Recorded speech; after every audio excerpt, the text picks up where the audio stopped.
Good afternoon, everybody. RDAP Dan, Federal Prison Time Consulting. Hope you guys are all having a great week. Happy Thursday and another year almost under our belt. I'll give everybody a few minutes to join us as usual. If you haven't done so, subscribe, like, share, all that good stuff. Today's video, we're going to be discussing prescriptions that you might be taking now, and you're interested if you can still take those when you get to the BOP. And this question is coming from, actually, it's from a client call I had this morning, some concerns he had. So I figured it would be great to address with most of you, because I'm sure a lot of you have these same concerns, same questions. So we will we'll answer it here in the video, and it's a live video. So if you want to jump in and ask a question live, you can do so. You can remain anonymous, all that good stuff. If you haven't done so, there's links in the description of this video where you can book yourself a free consultation, which you should take advantage of, because a free consultation can answer anything from, can you qualify for RDAP? What type of letters you should be preparing? What prison you might go to? Maybe you're interested in compassionate release. You're interested in all different kinds of, any question you might have probably can be answered, or at least addressed, and give you some information as to what you might want to do next during the free consultation. So take advantage of that, guys, by all means.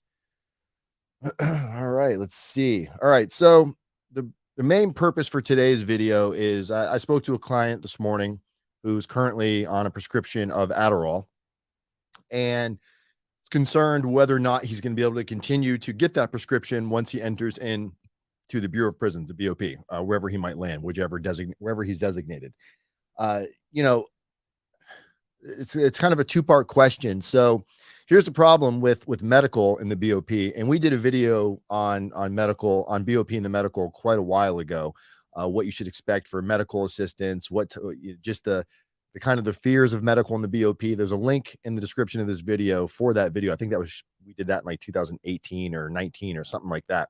But that video's got a lot of content in there to what you can expect in the medical facilities in the BOP.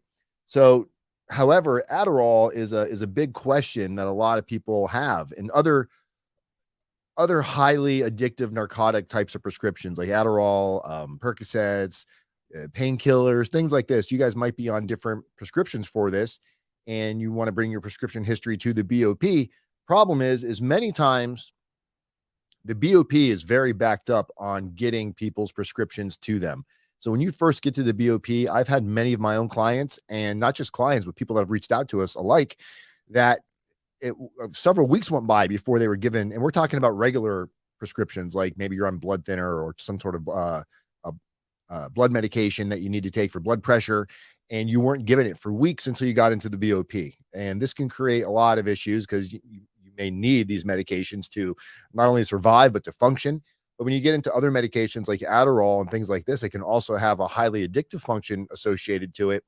It can really create huge levels of depression. So I'm not going to tell anybody that they don't need to be on their medications.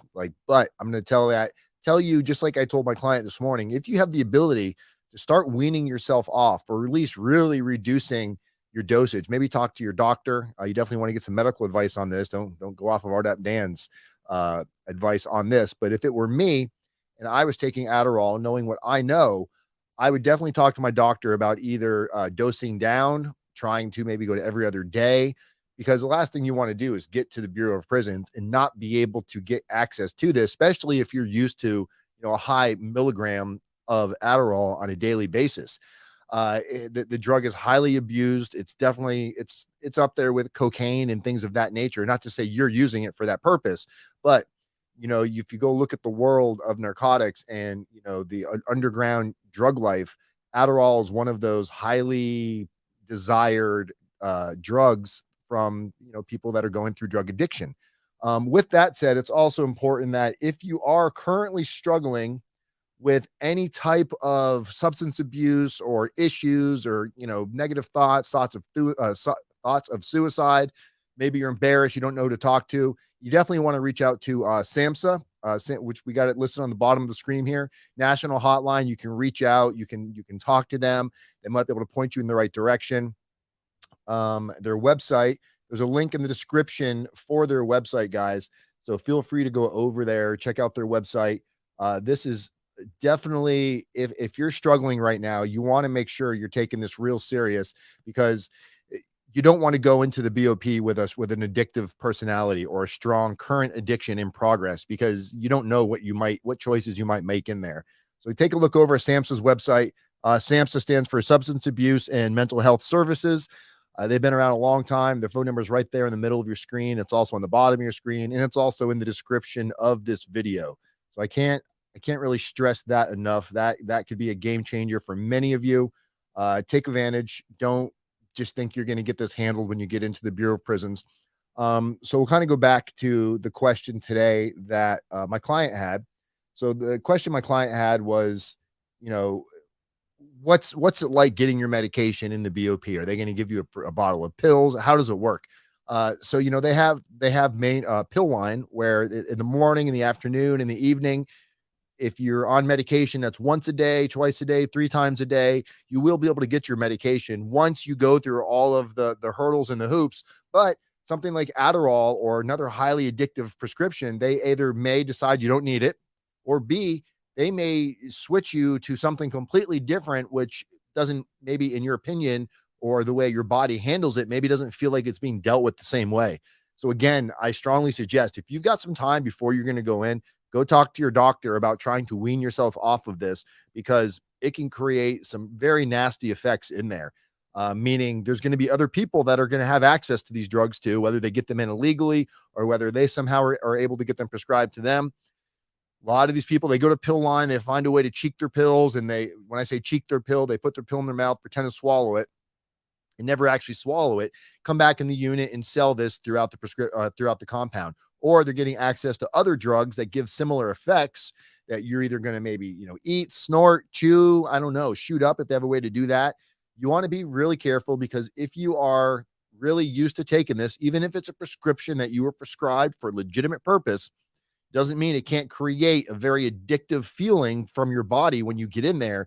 And if you're not getting these prescriptions, you start going through these withdrawals, these dark depressions, and somebody else has access to this, you may be tempted to think, I'm just going to do this once, and you take advantage of this. And it could be that one time you do it where all of a sudden they do a random drug test or random UA on you, and boom, you pop negative or pop positive for a substance that you are not supposed to be on. And now you create a whole other series of problems. You're definitely going to probably get in trouble, go to the SHU. You could lose good time. That's the least of your problems. Getting shipped to a different prison, losing RDAP or losing your ability to get into RDAP, the residential drug abuse program, which can A, give you help, and B, reduce your sentence. So using and abusing these drugs in the Bureau of Prisons can definitely create long-lasting effects that are not going to be desirable for what your overall hopeful outcome might be as of right now. Reading some Lisa Neely, what's going on? We got a lot of clients in the room. That's awesome to see. Sorry guys, my monitor is over there. We're in the new office. We actually moved our office when I moved from Palm Beach County to Melbourne, Florida. We rented a whole brand new office over here, and we turned it's about 1,000 square foot office, and we've got a nice portion of it that we turned into a studio here, which we're gonna have some awesome interviews coming real soon. We'll talk about that as well. Yeah, Hunter Moore, if you guys all remember Hunter Moore, the revenge porn king. Netflix is getting ready to drop a pretty nasty special. I think it's called America's Most Hated Man or something to that effect. Comes out the end of this month. Hunter Moore is going to be, he's actually flying in town. We got him a ticket and brought him out here. He's coming in the 20, I want to say like the 24th through the 28th or the 25th through the 28th, something like that. And we're going to do a series of interviews with him. Hunter Moore was one of our very first clients. You guys may have seen the interview we did a long time ago with him. We did it over Skype, and it was a horrible interview. The interview was good, but the Skype connection was going in and out. So this should be a much more thorough interview having him in here. So I'm really looking forward to that. Hunter's got a wild story. He made some mistakes, and he's paid the price for it. He went to prison, but he's still getting dragged through the mud on that one. So it'll be interesting to see how Hunter Moore comes in, what he has to say, what he's doing these days. Looking very forward to that. And we're going to be having some other clients come in, doing some interviews with us here in the studio. So we've been really blessed, and it's because of most of you for somehow finding this content entertaining enough for us to keep doing it, and B, for the amazing clients that have trusted us to put our, to do what's in their best interest to help them in their situations. And things aren't always super smooth. You can ask a couple of clients that are in the room right now. We run into issues. A lot of the services that we offer, we have to rely on, third party when it comes to like substance abuse, things like that, substance abuse evaluations. And sometimes you get somebody that does not the best of job, and we have to switch gears and find somebody else that can pick up the slack. But I think all of you do realize that we don't leave anybody hanging. We do what we got to do to make sure you get the services that you hired us for. So again, I thank all of our clients who've been with us now. We've been making these videos since 2016, the end of 2015. And we just continue to keep growing, continue to keep thriving, and continue to keep doing what we got to do to put you guys in the best possible situation to receive the best possible outcome. I don't think there's any other consultants out there that are going to really take as much interest in your best interests, and also keeping mind of, your pocketbook at the same time. So we really try to balance that out as much as possible without shortening the services and without, hitting you guys in the pocket too hard. Everybody knows this is not a cheap service, but at the same time, there's other companies out there doing similar work, maybe not quite as high end, but their prices are quite the increase from where we are. If you're going into the prison system and you want to get yourself into RDAP to get the help that you need, whatever substance abuses you have going on right now, whether it's alcohol, whether it's prescription pills, whether it's something like cocaine or marijuana or meth or heroin, whatever it might be, don't wait until you get to prison to try to start dealing with this, because it can be a tough environment to have your coping skills. At the same time, when I was talking to our client earlier today, one of the questions he had, I'm looking for my mouse here so I can go back here. One of the questions he had today was, I think he was concerned with, the Adderall helps him with like focusing and staying on point. When you get into prison, what are you going to do to make your day go by? The thing is a lot of you right now, the fear of going to prison really kind of supersedes all of your faculties. You're kind of freaking out all over the place, scatterbrained, and maybe you think Adderall is helping you focus. But the thing is when you get to prison, you're probably not even going to really need the Adderall as much as you might need it in your free life, because many of you are imagining what you think prison's going to be like, and you imagine it being this incredibly undesirable place. And it is in many aspects of your family's not there, your friends aren't there. It's somewhere you don't want to be. But I think you also have a unrealistic imagination of what it's going to be like, kind of like dim and dark, and kind of a sad setting, and just days drag on and takes forever, and can't sleep at night. You're tossing and turning, getting screamed at all day. And prison, I don't know if you're imagining prison bars and things of this nature, even though most of you've done your homework, and if you're going to a camp or low security, even though you know that that's not really what it's going to be, your internal fears and the fear of the unknown probably still drags that thought process into it. And guys, I wish I could just embark it and bestow this understanding onto you. One of the questions he had, he was like, well, can I do anything like music lessons, things like this? Most prisons, and again, I'll use where I was at as an example, Coleman Low Federal Prison. The music room there was pretty on point. It was a soundproof music room. It was several hundred square feet. They had pretty much every major instrument you could imagine in there: guitars, drums, I think there's a piano, keyboards, and a lot of the stuff you can even rent out and bring back to your unit. You can practice, take guitar lessons. Usually there's a lot of inmates on the compound that are very, very musically talented that will teach some of these lessons like guitar and things like that. During a lot of the holidays like 4th of July and New Year's, some of the inmates get together that have been there a while, and they form like their own band. And out on the yard during rec time, you'll have these guys get together, and they're doing covers of anything from country to rock and roll to rap. You're walking the track, you've got live music going, you're talking to whoever you're associating with at that given time. And it doesn't really feel like you're in prison at some point. You really find a way to mentally escape. You're doing some really positive things.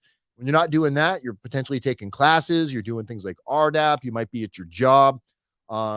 Entertainment wise, you're doing fitness. They've got spin classes, exercise rooms, pool tables, flat screen TVs where you might watch movies. You and your friends get together and you might be, cook a meal together in the evening time. Most dinners in the BOP is around 4 o'clock, dinner served. So it's kind of early for dinner. So you're probably going to be hungry again by 7, 8 o'clock at night. And you guys, once they close the rec yard at dark, everybody comes in, takes their shower. Whoever you're associating with, you guys might get together, cook a little meal, have a little snack before bed. I just did a podcast. I was on I forgot his name, a doctor. I was on his podcast and he was asking me, because he was in the army or some branch of the military. And he was asking me what are some of the things that I remembered about prison that were positive memories. And one of them was, at nighttime or during like days where you're in the unit, where you go into your buddy's area, whether it's a cubicle area or whether you have a dorm setting, you might go sit on the chair next to his bed, or you guys are, a group of you are in there, and the conversation is such good conversation, and you're there talking for hours, and it doesn't feel forced. You guys are communicating, you're laughing, you might a little bit of crying, who knows? But the thing is, the days go by really fast, and by the end of the day, you are spent. You are so exhausted in a good way. Like, you feel fulfilled, you feel radiated, you feel recharged. Your mental health clarity kind of like goes up 6 or 7 levels. Your fitness is probably going up 6 or 7 levels, and all of this stuff combined and how active you are, days start to fly by. Before you know it, a month down, 2 months down, and before you know it, here you are years later on a podcast talking about the old days of, the overwhelmingly positive experience of federal prison. Never in a million years did I think I'd be sitting here in an office, enjoying my life, living my best life. Let's be honest, living my best life. Honest, it's fulfilling, rewarding, financially rewarding. I've never been in a situation where I've been able to do so much for so many people and still make a great income doing it. Having these kind of blessings, if you'd have told me this was going to be my life while I was on pre-trial, thinking about how I could escape this and how am I going to get out from underneath this, I wouldn't have believed you. I would have thought, yeah, I get it. You're trying to tell me what you need to tell me to get me not to kill myself and to walk into prison. But guys, I'm telling you, your life after prison doesn't have to be defined by what you're going through right now. Now, it can be. There's probably a lot of bitter people out there that get out and still hate the situation they were in and aren't looking back at what they could have done different in the roles that they played. But most of the people that we deal with come to terms of the reality of, you done fucked up, you put yourself in the situation, and it's nobody else's fault but your own. Does that mean you should be going to prison? I don't know. I'm not here to judge that, but apparently the judge thought so for most of you. Now, some of you may not go to prison. Some of you may get probated sentences. Some of you may get a combination of probation, home confinement. Some of you may go right in and then qualify for compassionate release due to whatever various reasons. We've got a couple of you right now that are working on some very strong compassionate release motions that we feel very confident about due to the situation. Everybody wants to try to do compassionate release, whether it's through CARES Act, whether it's through the court. Everybody wants to do it. Everybody thinks their situation applies to it. The reality is very few people actually qualify for it. Even very fewer people will actually make it. So don't put compassionate release as one of your expectations or one of your actual realities.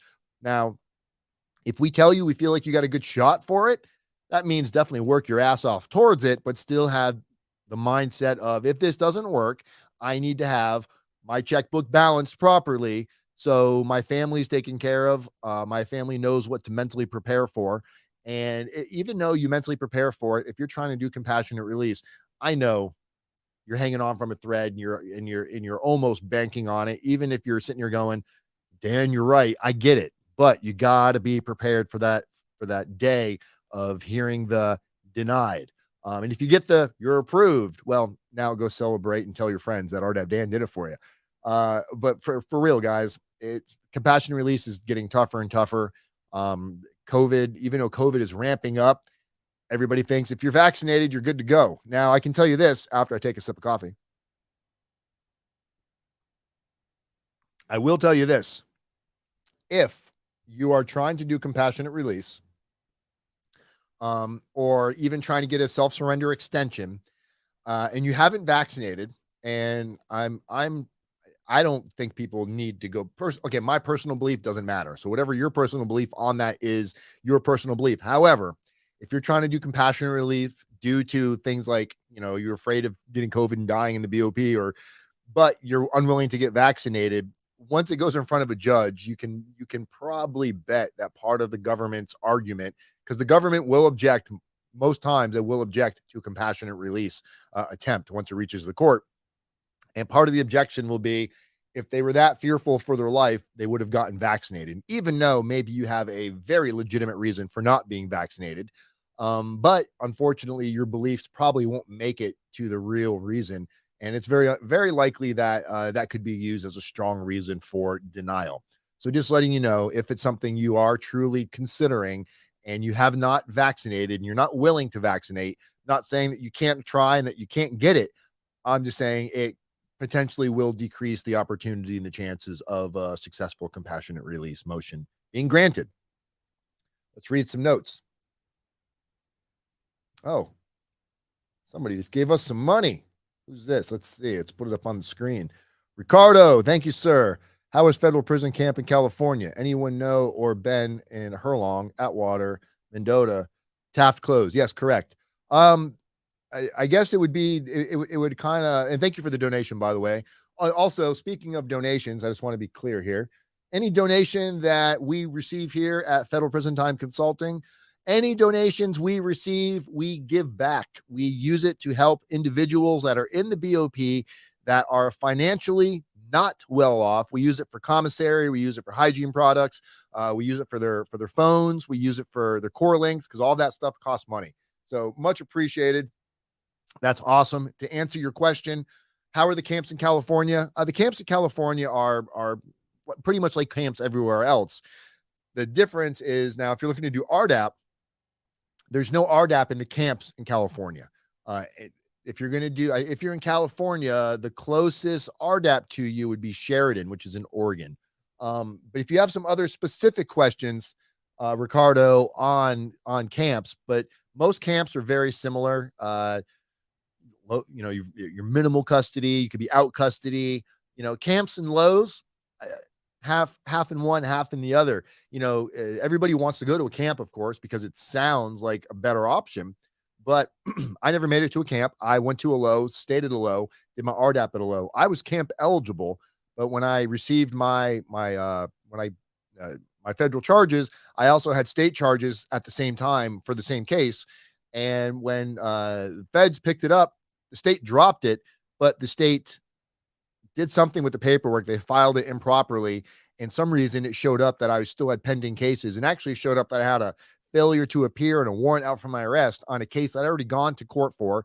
And the case had been closed. It was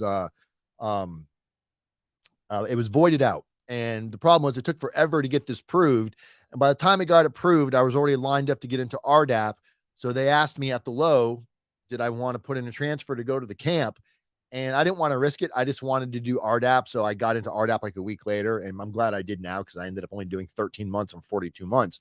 But I met a lot of guys that were at camps that violated for various reasons, whether it was something stupid, getting caught with a cell phone. I don't want to say stupid, but it's easy to violate at a camp. At a camp, you also are going to be probably working a lot more, required to work a lot more, for the simple fact that most camps have much fewer inmates than like a low security. For example, where I was at, we had somewhere between 2,500 and 3,000 inmates just at the low security, where camp, sometimes you're under 100 people to maybe a couple of hundred at the most. For the most part, that's how most camps are kind of ran. So if you're at a camp, there's probably going to be enough jobs for inmates, where at a low security, like where I was, that many inmates, they're making jobs up just to find stuff for the inmates to do. So you're not going to have such a 9-to-5 type of job if you don't want one at a low security. That gives you, now if you need money and you need your job to provide for your commissary, your phones and things like this, then yeah, you're going to want to go work your ass off. If you have friends and family putting money on your books, you may want to spend more of your time programming, taking classes, bettering yourself. You may not necessarily want to go have some kind of a job that's just to do to make $15 a month or $20 a month. So that's some of the difference between camps and lows. From everything I've heard from people that were at both, I think I personally prefer a low, but you don't really get that choice. If you're designated to go to a camp and you have qualifying camp points, you're going to go to a camp. So that's just it's just the way that works. Let's see here, reading some questions. Let's see what this is. Together until mass spec is done. Oh, maybe I missed something here.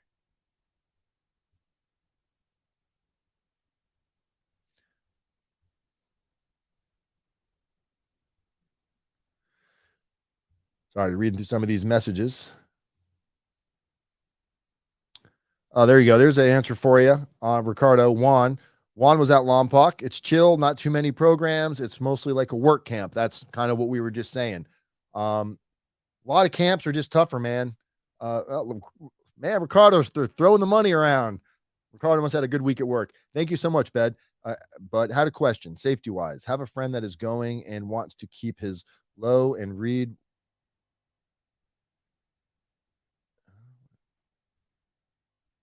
What's that question there? Safety wise, camps and lows, they're both. I mean, it's prison. When I say safe, it's you don't want to go in there and be, tough guy and a know it all, but keeping to yourself is not really a problem at a camp or a low. Most people aren't walking around trying to cause problems. You don't see a lot of prison mentality. When I say prison mentality, like when you hear about the prison politics, the gang fights. You don't see a whole lot of that in camps or lows. Mediums and penitentiaries, yeah, you see a whole lot more of that. I wouldn't be too concerned. If he doesn't bother anybody, he's not going to be bothered. For the most part, no one's checking your paperwork at a camp or a low. So if you if you told on somebody or 5K1 or dirty paperwork, whatever phrase you want to go by, at a camp or a low, it's very unlikely that you're going to be checked out like that from the other inmates. I know at most lows, at least where I was at, again, I can speak on Coleman low. If you go around, start asking people for their paperwork, if that gets back to the staff that, Dan Wise is going around checking people's paperwork, it's lost my mouse. That's not good. I think my battery on mouse just died. So I have to play it with this for the rest of the time. No one's checking your paperwork. If they find out that you're trying to check someone's paperwork, it's very likely that you're going to get yourself in trouble and you're going to be the one to go to the shoe and potentially be taken off of the compound. So you don't want to walk around asking for people's paperwork for sure. Give me 1 second, guys. Let me grab my other mouse so I can read these questions, or else my eyesight doesn't go that far. See, I came prepared. We have a wired mouse as well. There we go. Okay. Let's put that guy right there.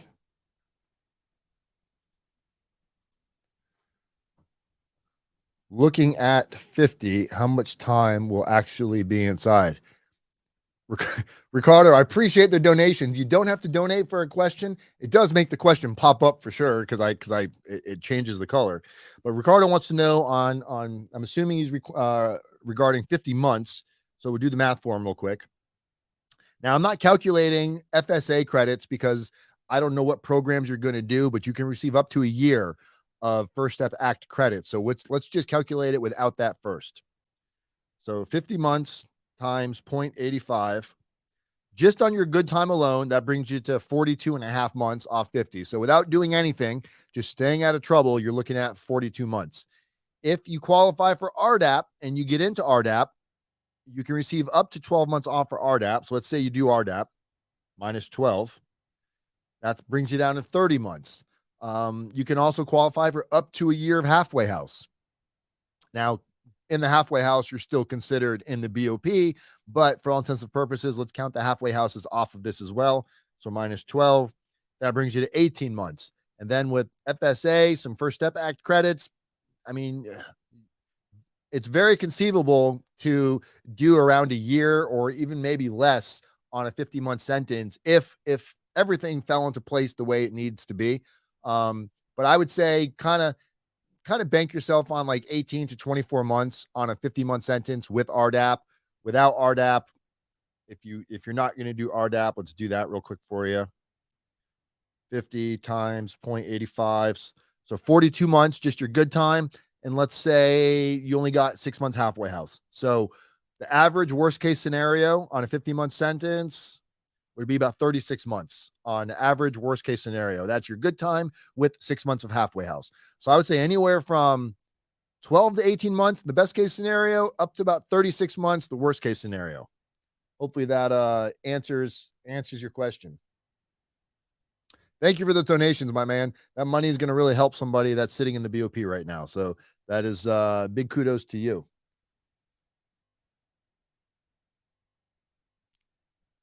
All right.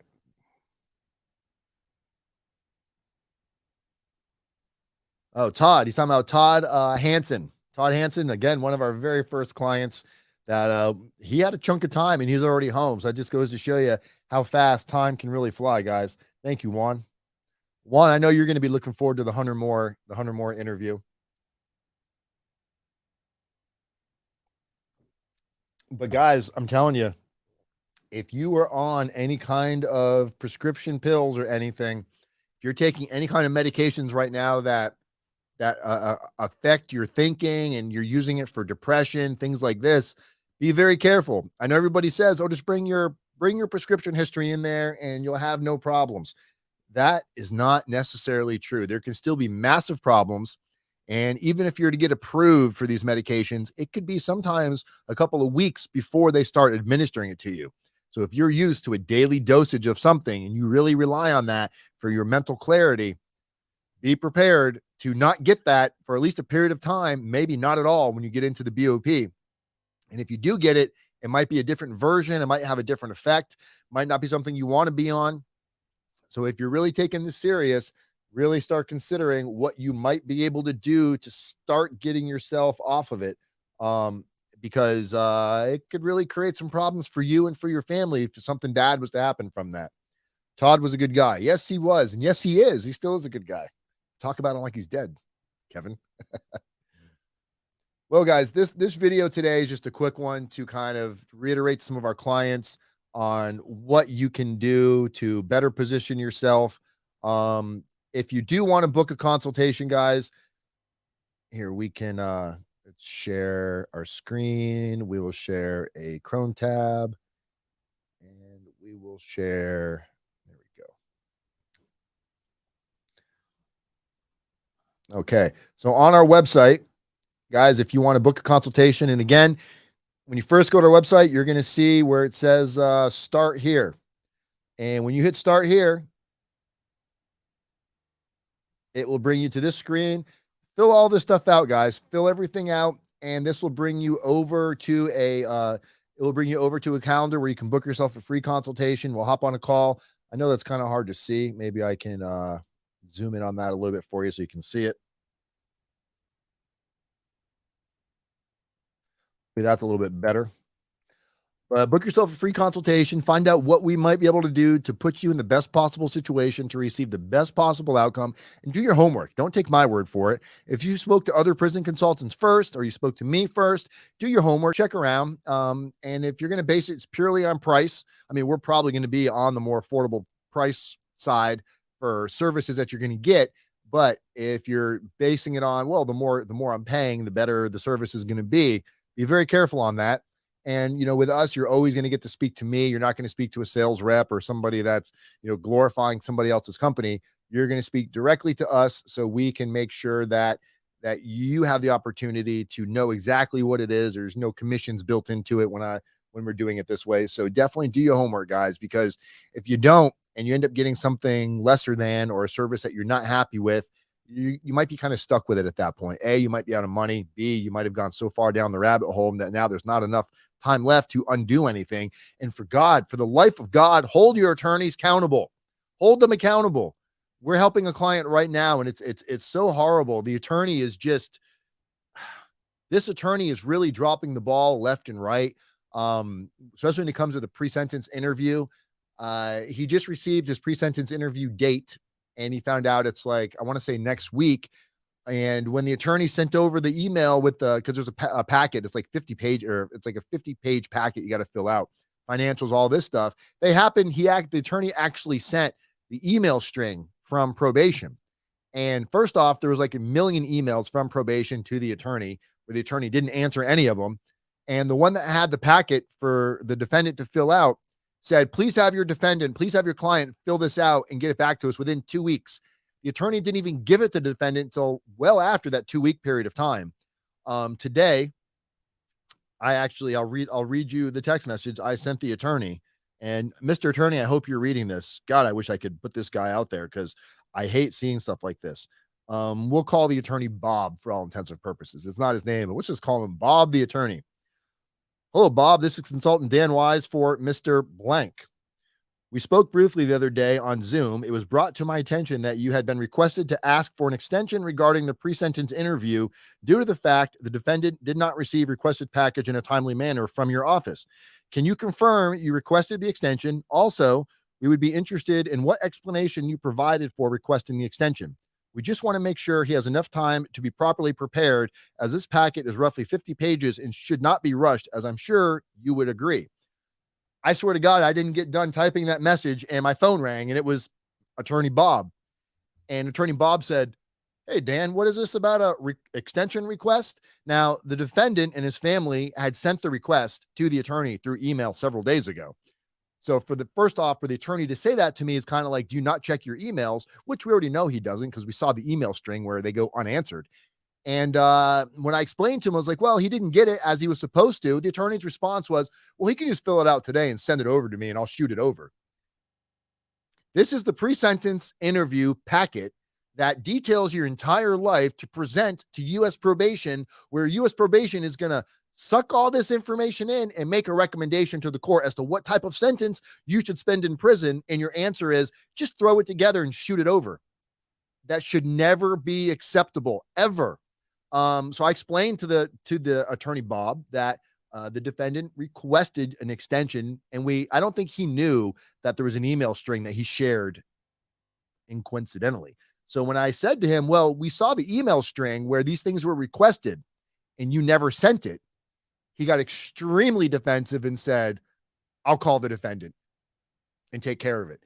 Well, the defendant called me back and said, they haven't heard from him yet. And the problem is if this goes unchecked, now you show up to do your pre-sentence interview way late, your package was turned in way late, and the attorney takes no responsibility for this. It looks like you, the defendant, is just being lazy and not really putting any effort into presenting a well-organized presentation of your life, which is going to reflect on what type of involvement they're going to have when they put in what type of sentence they think you should receive from the U.S. courts. These things are potentially damaging and should be something like this should never happen. But I'm sharing this with you because this isn't an isolated incident. Unfortunately, this is common. We hear about these things all the time. Now, I told the defendant on the phone after all this went back and forth, I said, you have the email string, who the probation officer is that's requesting this. I would make sure that I send an email to probation, letting them know I'm requesting an extension. I don't know if my attorney asked for it yet, but this is why.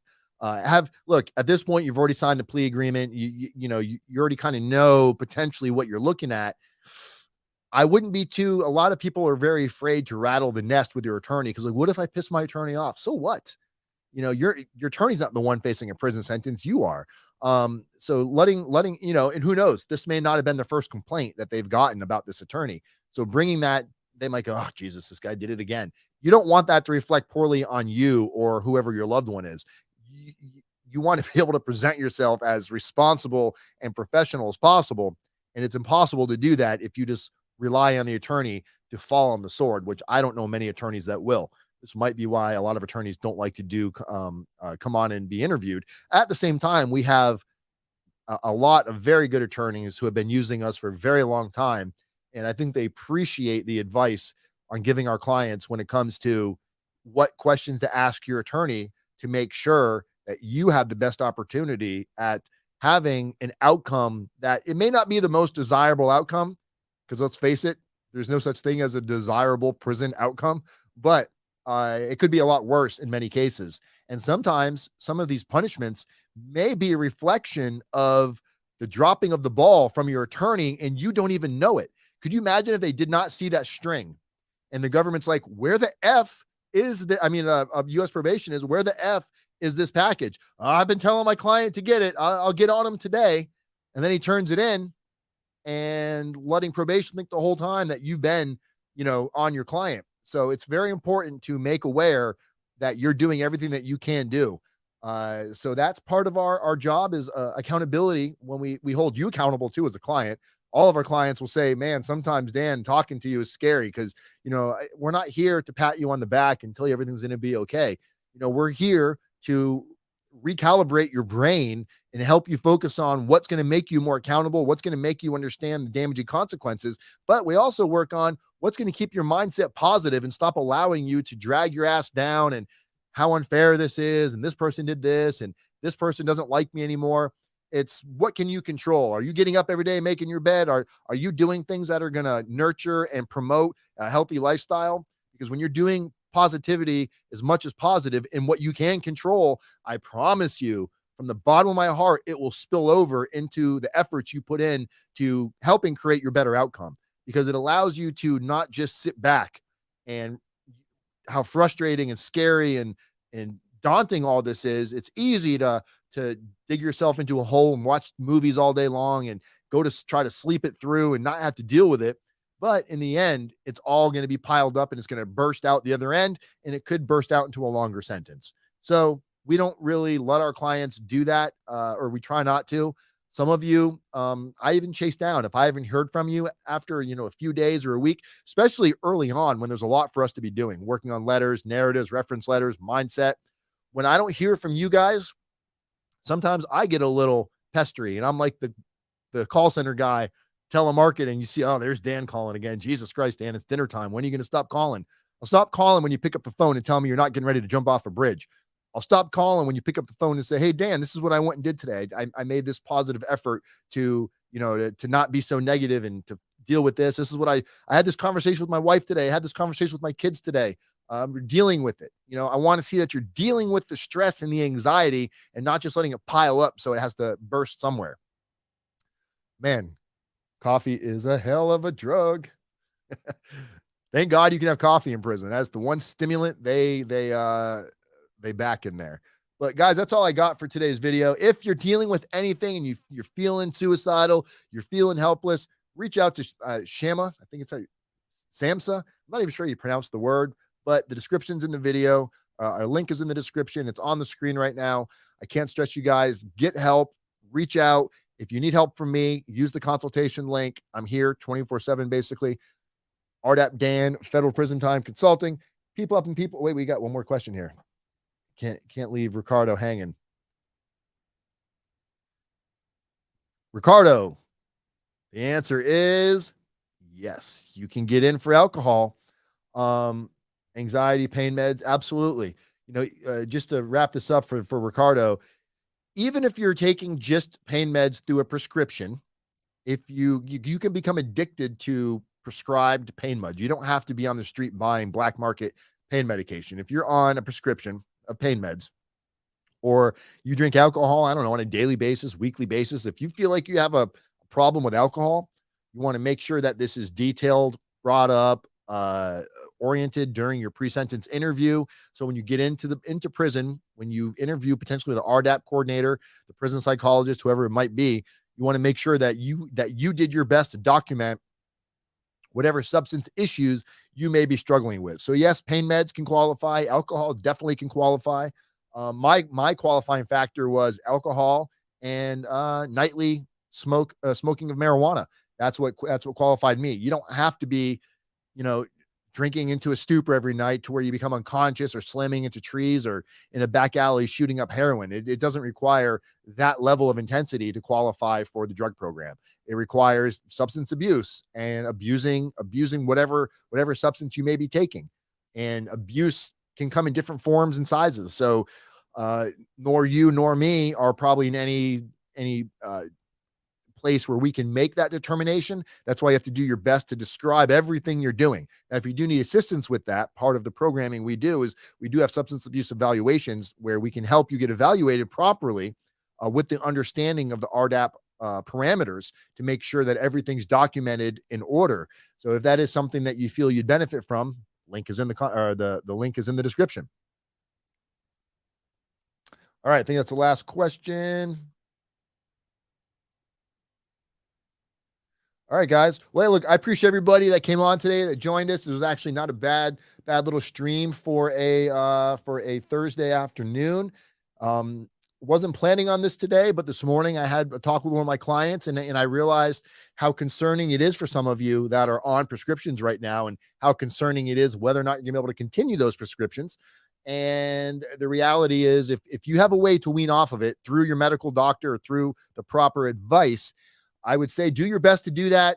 Don't leave it up to chance that the BOP is going to keep you on your regimen, because the chances are, even if you do get on it, BOP is going to make you wait quite a while before you get it, and it's probably not going to be what you were used to getting.